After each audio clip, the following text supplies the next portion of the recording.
Hi, I'm Brendan Weil. I'm a lean coach here at the University of Michigan Health System, and as part of your orientation process to your new unit or department, I'm going to provide you today a lean overview, so an overview of what lean is here in the health system, as well as an introduction to the lean in daily work model, which is in place on the unit or department that you are now working in. So with that said, let me transition over to some slides. Okay. So let's start out our conversation today by thinking about what is lean here in the health system.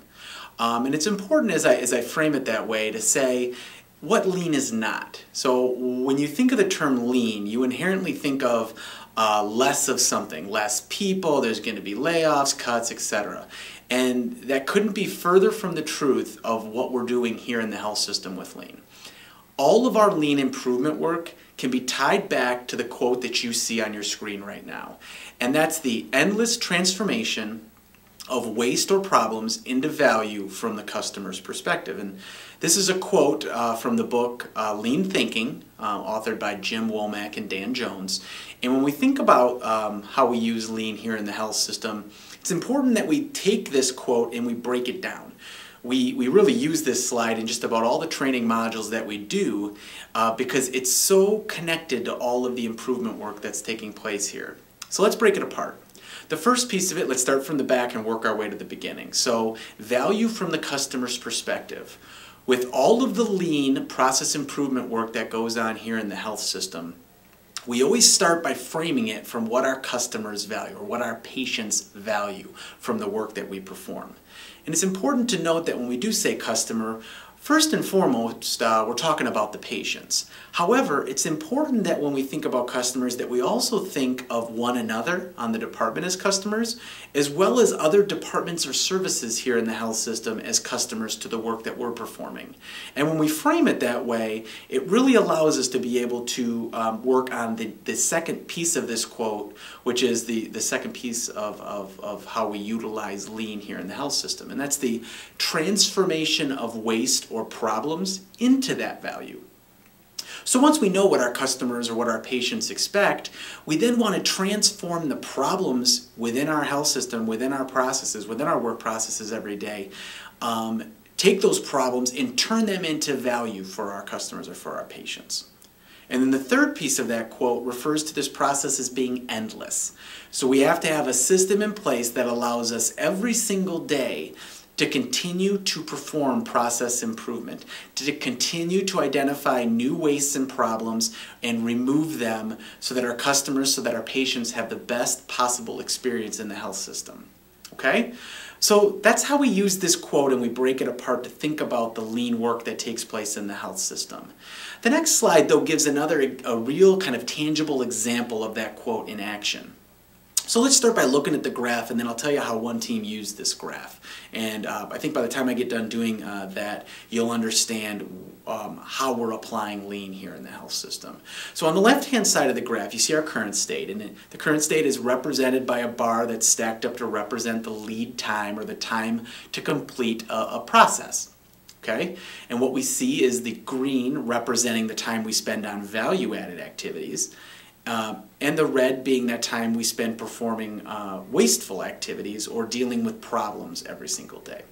So when we think about this term value add, think of that as simply that we're performing work that our patients or that our customers find value in. So we're meeting their needs in that green bar. Okay?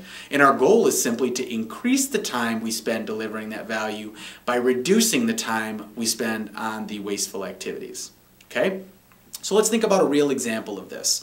And that example comes from our acute physical and occupational therapy department here at University Hospital.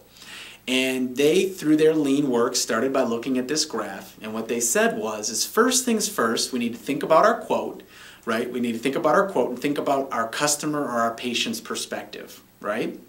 So they thought about that, and they basically said, okay, our patients value the time that we spend with them every single day delivering therapy services to them. Okay? So they measured themselves for a 2-week period in a method or in a means to understand just how much time every day they were spending delivering that value, delivering that therapy. And what they found was that less than 50%, actually right about what you see in this graph, was right around the amount of time that they were actually spending delivering that value. So they were right around 45% of the day was spent with patients. 55% of that day was being spent on other activities. Okay? Now some of those activities were required for them to perform through regulatory agencies or policy or financial practices. We had to do them. However, there were opportunities to perform those processes in more efficient ways, right? So that's what the team focused their improvement work on. And that was, how can we spend less time doing the stuff in the red so that we could gain time to spend with patients in the green? And after a few months of working on that, they were able to nearly across the board increase the number of patients that they were seeing every day by 1. So almost every therapist was seeing an extra patient a day based on the amount of work that they were reducing on that non-value added, on that wasteful side, which is pretty remarkable. Okay? Especially when you factor all the therapists we have in the health system, and when the majority are seeing 1 more patient a day, that translates into a lot of patients being seen faster, sooner, and in many instances more frequently during their stay. And that's something that not only the patients value, but what's an interesting connection here is we said that when you think about customers, you have to think about both the patients as being a customer as well as one another. Well, by doing this work in the therapy department, sure, they were meeting those patients' needs, but they also were meeting the needs of the services and the units that were writing those orders for that therapy work to be done. They were actually now able to deliver on that sooner. They were able to provide therapies more frequently, and that was actually meeting service requirements from internal customers like the units themselves. Does that make sense?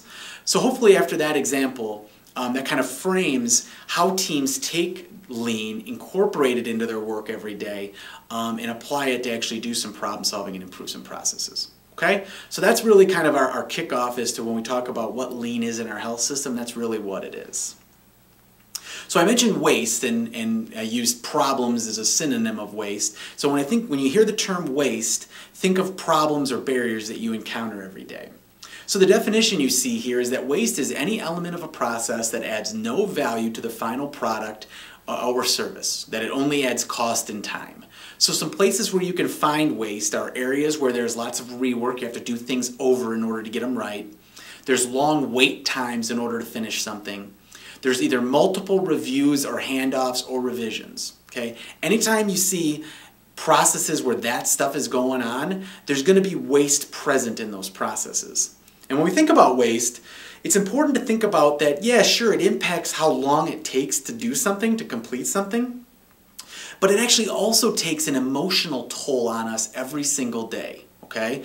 And the bullets you see here really just capture the emotional toll that waste or problems have on us. And I think if you reflect on the last bad day you had at work, in whatever department it was, you're going to be able to point to a few of these bullets and say, yeah, I felt that way. And that just demonstrates how waste impacts us in ways that we don't even necessarily connect to.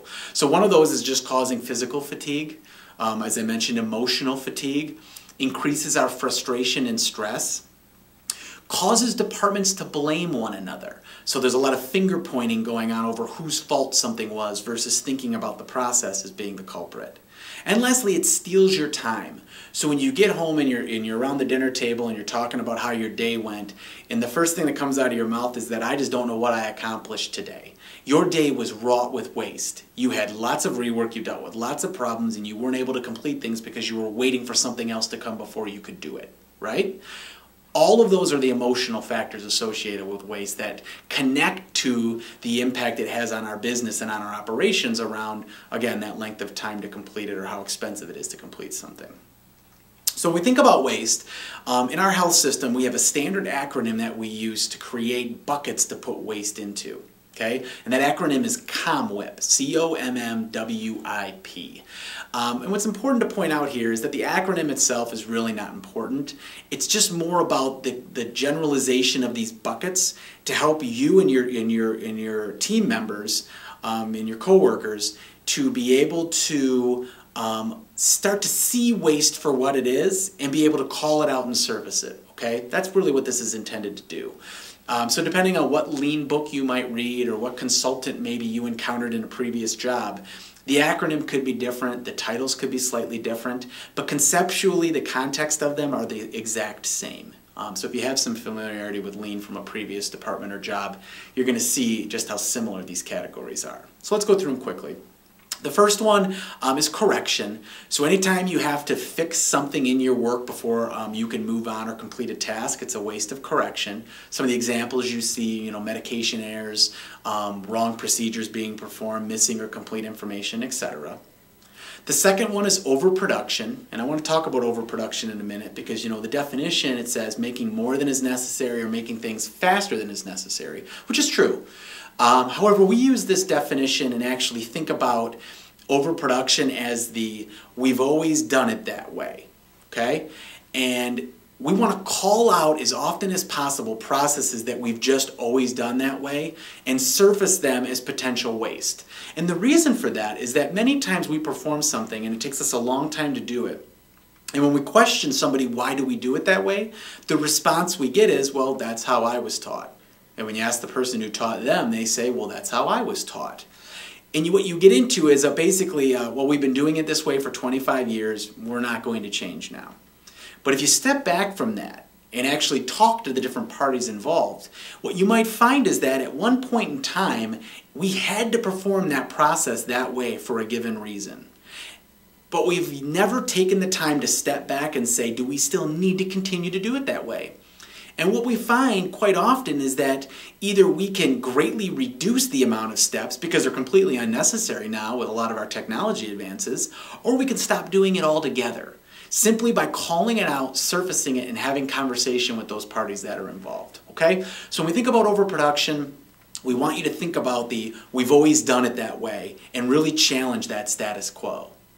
The next one is a waste of motion. So any time that you spend looking or searching for charts, supplies, patients, long hallways where your assignments might be split across, not having adequate printers or computer equipment, etc., right? Anytime you have excess motion or travel to complete your work. And you can see where motion is going to be connected to a few of these others, just like a lot of these wastes are intertwined. You could come up with a problem and it could impact 3, 4, or 5 of these wastes. Again, which is why it's not so important that it fits into a category as much as you use the categories to surface the problems. Okay? So another one, material movement, which is obviously connected to motion, so the actual movement of patients, meds, specimens, or equipment. Waiting goes without saying, so spending excess time waiting for tests to be performed or waiting for anything to be done so that you can complete your job or complete your process.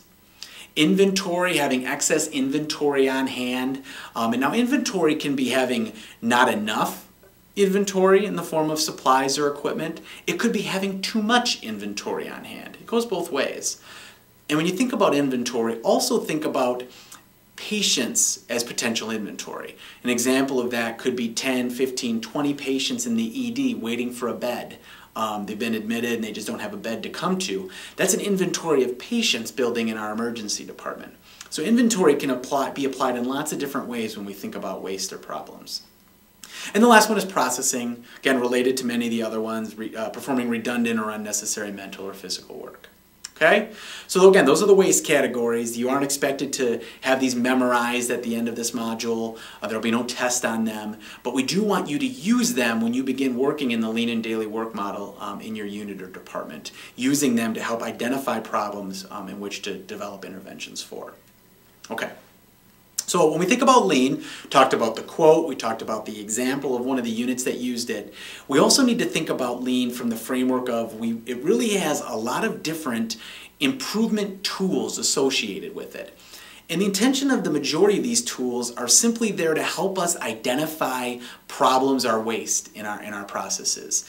And then we utilize some of them to help us to overcome or develop interventions for them. So some of them have some math and statistics involved in them, many of them do not. Okay?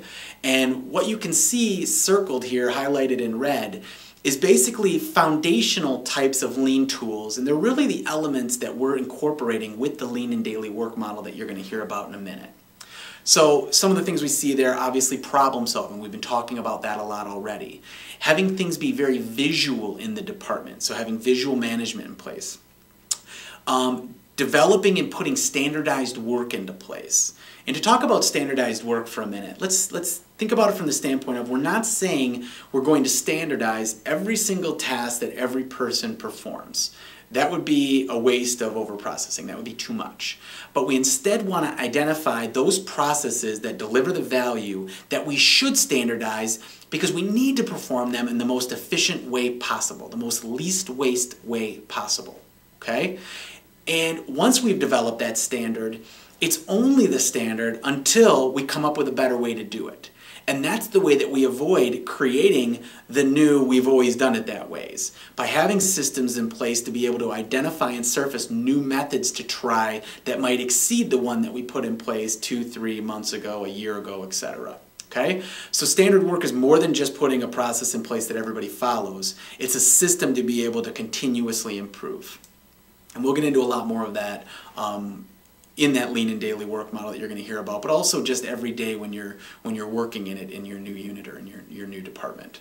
And the last one there is the ANDON system, and I know that's probably not a term that's familiar to you. And ANDON simply stands for a visual system of triggering a problem, right? So a method of surfacing a problem for immediate reaction. And we go at great lengths in the lean and daily work model to make our problems very visual so that we can react in real time to try to solve and put interventions in place for them. Okay? And that doesn't dismiss the other lean tools you see in the puzzle here. It's just that those come in time once we have the foundational elements put into place. Okay? So, the last slide before we actually start to dive into the actual lean and daily work model, and it looks at a traditional lean structure versus the one that we're going for in lean thinking. And this isn't to imply that the department you're coming to work in is on the far upper left extreme or the lower right extreme. Truth is, everybody's probably somewhere in the middle. But we're definitely striving to get to the lower right-hand side. So let's talk about each of those for just 1 second. In the traditional team structure, we have a pyramid. We're at the top of the pyramid. We have our leader. And this is really that structure whereby the leader determines how the work is going to be performed, and they pass that down to the employee to perform it that way. There's very little back and forth, bottom-up suggestions towards how we can improve our processes. There's very little alignment in the direction we're going in. It's very dictatorial, if that's even a word. Okay? It's directionally top-down. And the work is performed, you put your nose down, you're here to do a job, and you go home. Okay? Now that's been successful in some formats, but it doesn't allow you to continuously improve. Okay? And so when we think about where we want to get in the lean thinking infrastructure is where we invert that pyramid, whereby the team leaders are at the top and the leaders at the bottom. Now, this isn't intended to imply that the team members are running every single aspect of the unit's business, because that's not true. But instead, it's intended to frame how improvement work is going to be performed on the unit or the department. The team members are going to be the ones directing how the task will be performed, because they're the experts on how to perform the work. Okay, now that's not without limitation. There's certain policies, certain regulatory things that frontline staff may not be aware of that direct how we have to perform the work. But when it comes to determining better and more efficient ways to do it, that will be the responsibility of the team. And then the leader's job in that work is basically to help support those team members to do that by freeing up time to do it, by supporting them in trying the ideas that they come up with, and to helping remove barriers that they encounter that keep them from being successful in their ideas. Okay? And then obviously there's instances when the leader is still directing the work of the unit, and that remains unchanged. But we're inverting that pyramid as it relates to improvement work taking place. Okay? So our goal with the lean and daily work model, and you're going to see this come out with it as you're hearing about it and as you're being oriented to it on the unit or in the department, the great lengths that we're going to get us closer to that lower right corner. Okay. So here what you see on your screen is the actual lean and daily work model. This is actually the standard work for daily problem solving here in the health system. This model is being implemented in different areas across the health system now, your unit or department being one of them. And obviously, as a new employee to this unit, not only are you receiving this introduction to Lean, an introduction to the Lean and Daily Work model, but you're also going to be receiving an orientation that we're going to talk about in a few minutes to the actual model in practice. So instead of me talking about each of these boxes, I'm instead going to play a short video for you which really captures this program here in the health system and how it's being performed at a high level.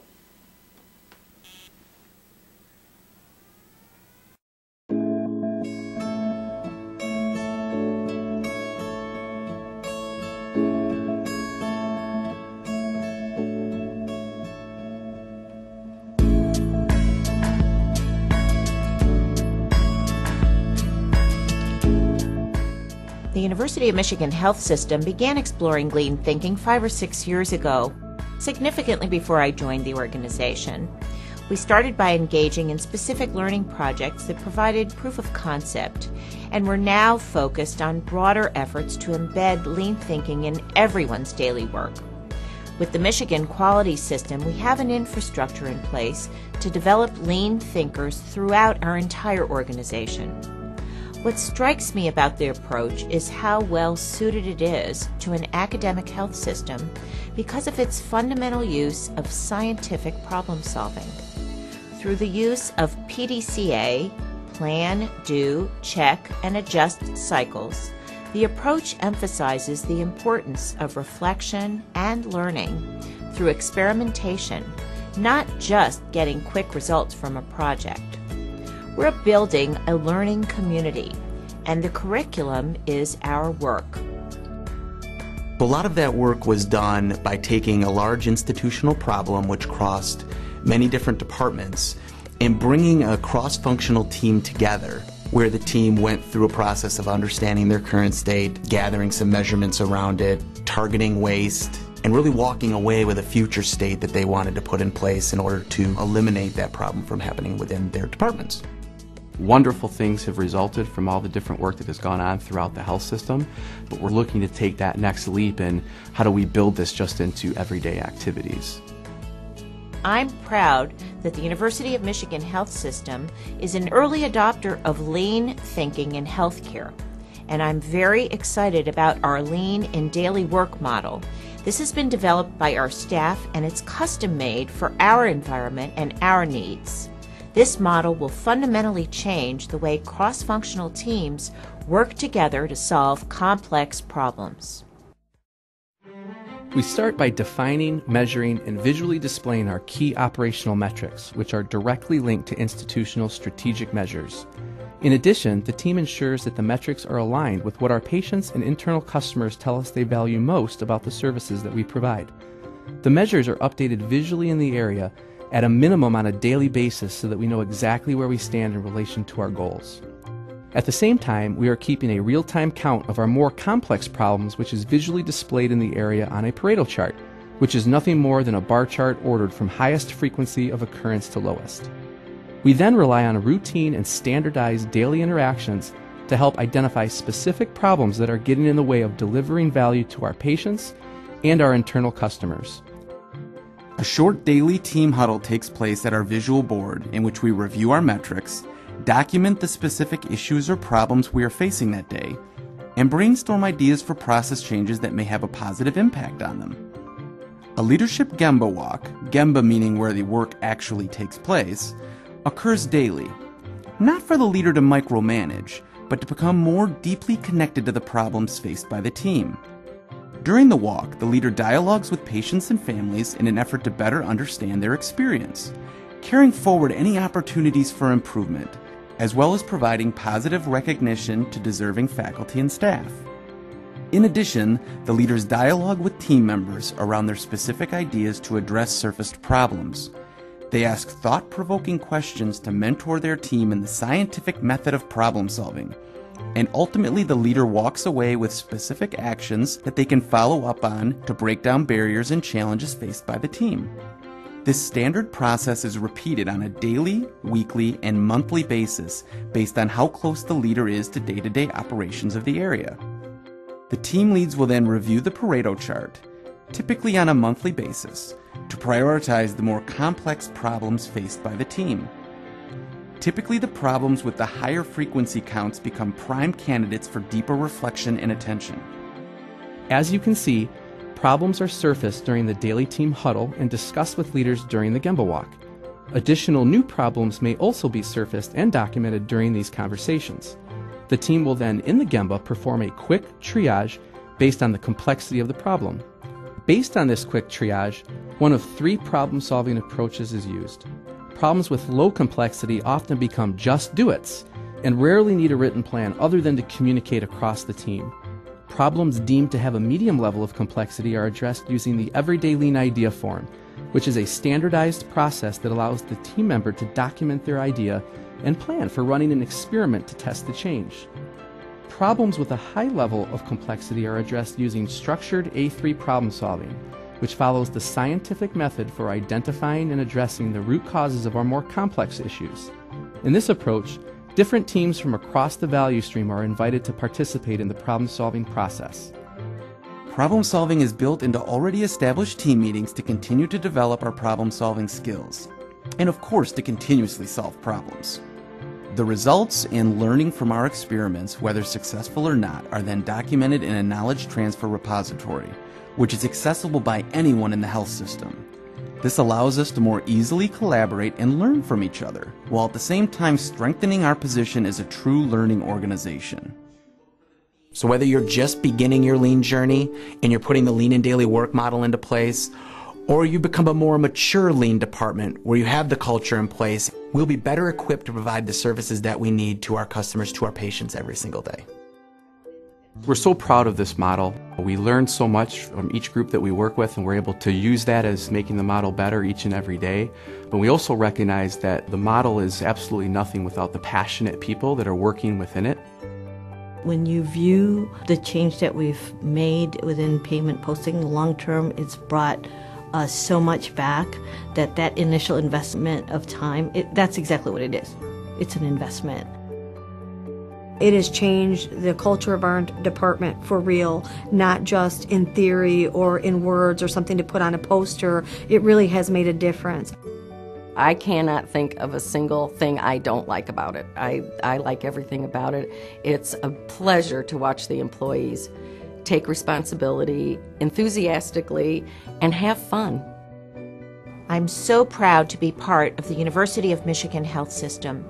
As a community that's dedicated to creating the future of healthcare through discovery, the health system abounds with remarkable energy, commitment, and enthusiasm. Our Michigan quality system will allow us to achieve our goals.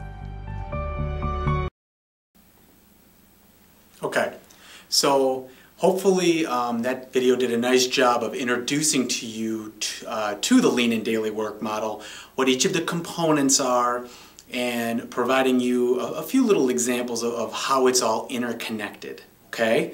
And that's an important point as we think about the next slide, okay? That model that you just saw on the previous slide really is an interconnected system of improvement. It's a lean system. Okay? And the slide basically represents some of the risks associated with an interconnected system. All right? So the first one says visual metrics in the absence of team huddles and leadership Gemba walks quickly becomes wallpaper. Okay? So if all your unit or your department did was hang up metrics and update them every day or every week, but there was no huddles, no team huddles, and no walks around them, how long do you think it would take before that would just become wallpaper and people would walk right by it and just become oblivious to it? I know the answer to that, and it's almost immediately, okay? Conversely, if we only put in place huddles and leadership walks but didn't have any metrics to align our improvement work around, it basically would quickly become a social event. Now, that's not to say, I would at least say that the second scenario here actually is better than the first, because at least there would be improved communication across the unit. However, you would not have that alignment around your improvement work and what it was that you were trying to impact for your patients or for your customers. Okay? So let's quickly talk about some next steps. So I mentioned briefly previously, following the completion of this module, either some of the leadership members on your unit or your department or some of your team leads in the model are going to give you a hands-on orientation to the Lean and Daily Work model as it's been applied and implemented in your unit or in your department. Okay? They're going to communicate with you when they huddle and provide you all the other relevant information that you're going to need to be able to hit the ground running and contribute as a new team member. And then lastly, they're going to identify the day when they're going to have you just begin participating in that daily problem solving. Being somebody new to the area with a fresh set of eyes is really an advantage to departments and to teams in this model, because you will be able to bring a fresh sense of unbiasedness, I guess, if that's the right word, towards the work that's being done, and really be able to see things with some new eyes, to be able to challenge the standard work or to challenge the "we've always done it this way" processes that might still exist. Okay, and I welcome you to your new unit or to your department, and I can't wait to see all the great improvement work that you take on. Thanks, and have a great day.